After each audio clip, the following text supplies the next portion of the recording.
Hello everyone, welcome back to my channel unique English academy. I am your Anees sir. और आज की इस video में हम लोग डिस्कस करेंगे क्लास 7 की इंग्लिश बुक हनी कॉम का फर्स्ट चैप्टर 3 क्वेश्चंस का सेकेंड पार्ट। इससे पहले यदि आप फर्स्ट पार्ट नहीं देखे हैं तो आप फर्स्ट पार्ट देख लीजिए ताकि आपकी अंडरस्टैंडिंग बेहतर हो सके। तो शुरू करते हैं। The king turned round and saw a bearded man running towards them. राजा पीछे घूमता है और देखता है कि एक दाढ़ी वाला व्यक्ति उनके तरफ दौड़ते हुए आ रहा है। His hands were pressed against his stomach, from which blood was flowing. और वो व्यक्ति जो दौड़ते हुए आ रहा होता है वो उसका हाथ उसके पेट पे होता है, अपने पेट को दबाया हुआ है और उसके पेट में से ब्लड फ्लो कर रहा है, खून बह रहा है। When he reached the king, he fainted and fell to the ground. और जब वह राजा के पास पहुंचा तब वह बेहोश हो गया और ज़मीन पे गिर गया। The king and the hermit removed the man's clothing and found a large wound in his stomach. तो राजा साहब और जो सन्यासी थे दोनों उसके कपड़े उतारे और देखा कि पेट में एक गहरा बड़ा सा जख्म है। The king washed and covered it with his handkerchief, but the blood would not stop flowing. राजा उसे साफ करता है, उस वुंड को, उस जख्म को, और अपने हैंडकरचिप से उसे कवर करता है, लेकिन खून बहना बंद नहीं होता है। The king redressed the wound until at last the bleeding stopped. राजा फिर से सफाई करके उस घाव को बांधता है, पट्टी करता है और अंततः खून बहना बंद हो जाता है। The man felt better and asked for something to drink. तब फिर वो आदमी थोड़ा बेहतर महसूस करता है और वो पीने के लिए कुछ मांगता है। The king brought fresh water and gave it to him. राजा साहब उसके लिए फ्रेश वाटर लाते हैं और उसे देते हैं। By this time the sun had set and the air was cool. और इस समय तक सूर्य अस्त हो चुका था और एयर कूल था। The king with the hermit's help, राजा साहब सन्यासी के सहायता से carried the wounded man into the hut, उस जख्मी व्यक्ति को झोपड़ी में ले गए। And laid him on the bed, और उसे बेड पे लिटा दिया। The man closed his eyes and lay quiet, वो व्यक्ति आंख बंद किया और चुपचाप सो गया। The king tired by his walk and work he had done lay down on the floor and slept through the night. राजा साहब जो कि थक चुके थे, पैदल चलकर आए थे जिसके कारण, और जो इन्होंने खुदाई की थी क्यारी में, इस सब के कारण वे भी थके हुए थे जिसके कारण वे फ्लोर पे ही सो गए, उन्हें नींद आ गई। When he awoke, और जब वे जगे, it was several minutes before he could remember where he was or who was the strange bearded man lying on the bed was. और इससे पहले कि उन्हें याद आता कि वे कहाँ हैं और उनके पास में जो बेड पे लेटा हुआ जो दाढ़ी वाला व्यक्ति है वो कौन है, उससे पहले क्या होता है, वो जो दाढ़ी वाला व्यक्ति कहता है forgive me said the bearded man in a week voice, धीमी आवाज़ में कहता है कि मुझे माफ़ कर दीजिए। When he saw that the king was awake, जब वह देखता है कि राजा साहब जग गए हैं तो I don't know you and have nothing to forgive you for, said the king. तब राजा साहब कहते हैं कि मैं तो आपको जानता भी नहीं और ऐसा कुछ नहीं है जिससे के लिए हम आपको माफ़ करें। तब वो दाढ़ी वाला व्यक्ति कहता है You do not know me but I know you, कि आप मुझे नहीं जानते परंतु मैं आपको जानता हूँ। I am that enemy of yours who swore revenge on you. मैं आपका वह शत्रु हूँ जिसने शपथ ली थी आपसे बदला लेने का। Because you put my brother to death and seized my property. क्योंकि आपने मेरे भाई को मरवा दिया और हमारी संपत्ति हड़प ली। I knew you had gone alone to see that hermit and I made up my mind to kill you on your way home.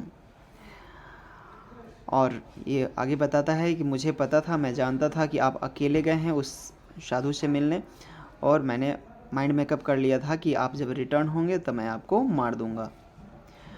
But the day past and you did not return, लेकिन पूरा दिन बीत गया और आप वापस नहीं गए। So I left my hiding place and I came upon your bodyguard who recognised me and wounded me. तब मैं अपने गुप्त स्थान से, जहाँ पे मैं छुपा हुआ था, वहाँ से निकला और सामने आपका बॉडीगार्ड पड़ा जो मुझे पहचान लिया और मुझे जख्मी कर दिया। आई escaped from him but I should have died if you had not dressed my wounds। और फिर ये वहाँ से भागता है इसके बॉडीगार्ड से अपनी जान बचाने के लिए, और फिर बताता है कि मैं मर ही गया होता यदि आप मेरे जख्म को पट्टी नहीं करते तो। आई wished to kill you, मैंने आपको मारने का सोचा। And you have saved my life, और आपने मेरी जान बचाई ली। Now if I live I will serve you as your most faithful servant and will order my sons to do the same, forgive me.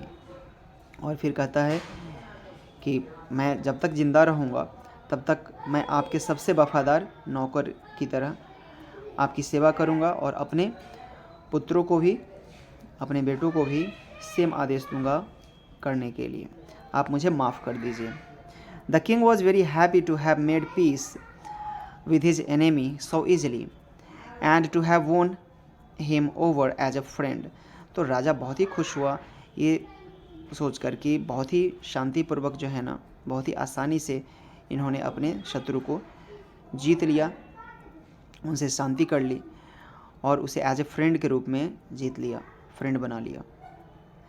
He not only forgave him but said he would send his servants and his own doctor to look after him।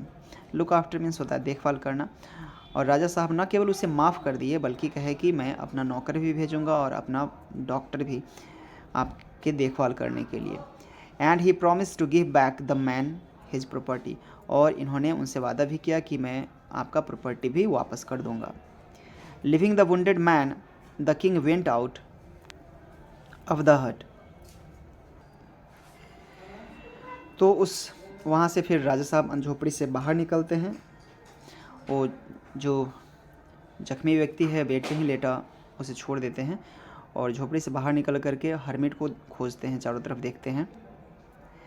Before going away he wished once more to get answers to his questions. यानी वहाँ से जाने से पहले इनकी एक बार फिर इच्छा हुई कि अपने प्रश्नों का उत्तर जान ले, उनसे पूछ लें।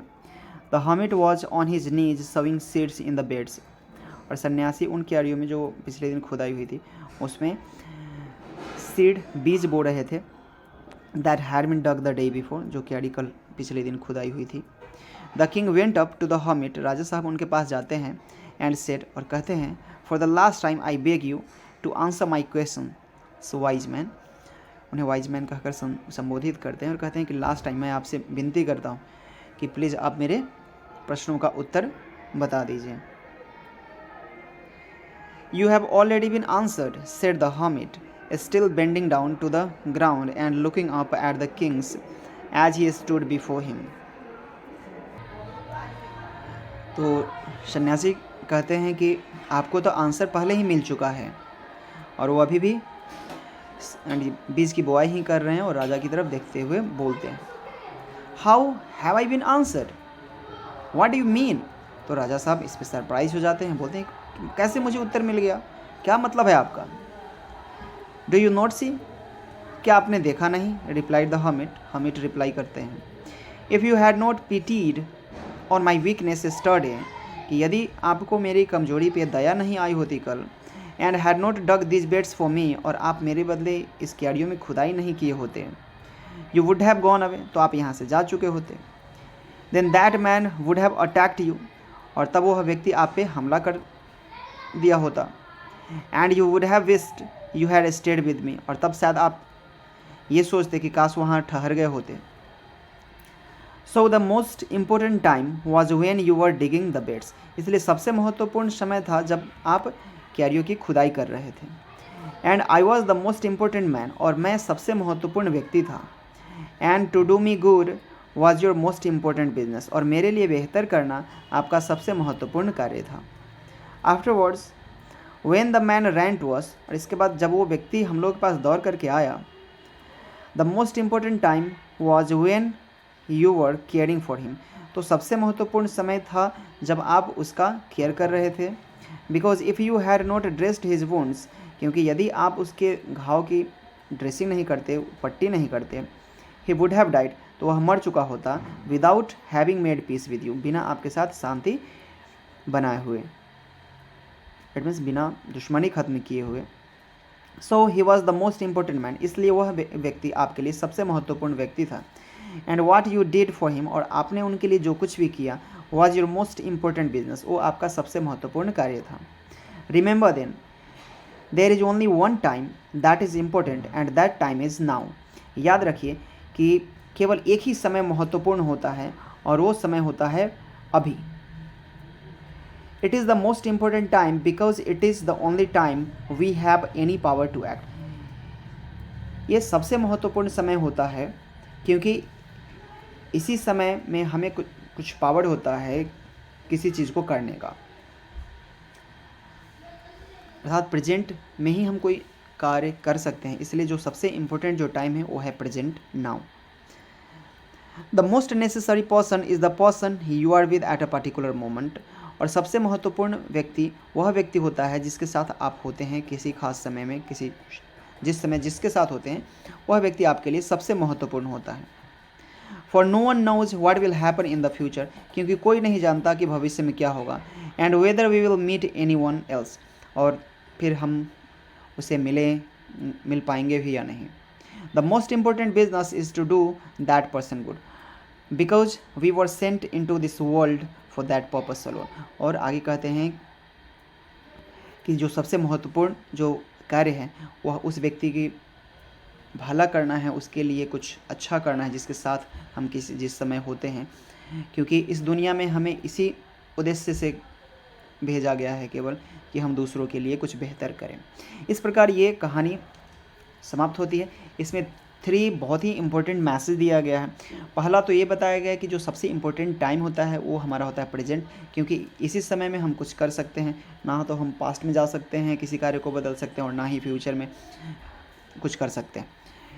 दूसरी बात कि जो सबसे महत्वपूर्ण व्यक्ति होता है वह व्यक्ति होता है जिसके साथ हम होते हैं, और सबसे महत्वपूर्ण कार्य जिस व्यक्ति के साथ होते हैं उसके लिए कुछ अच्छा करना हमारा सबसे महत्वपूर्ण कार्य है। So it's very inspirational and interesting story.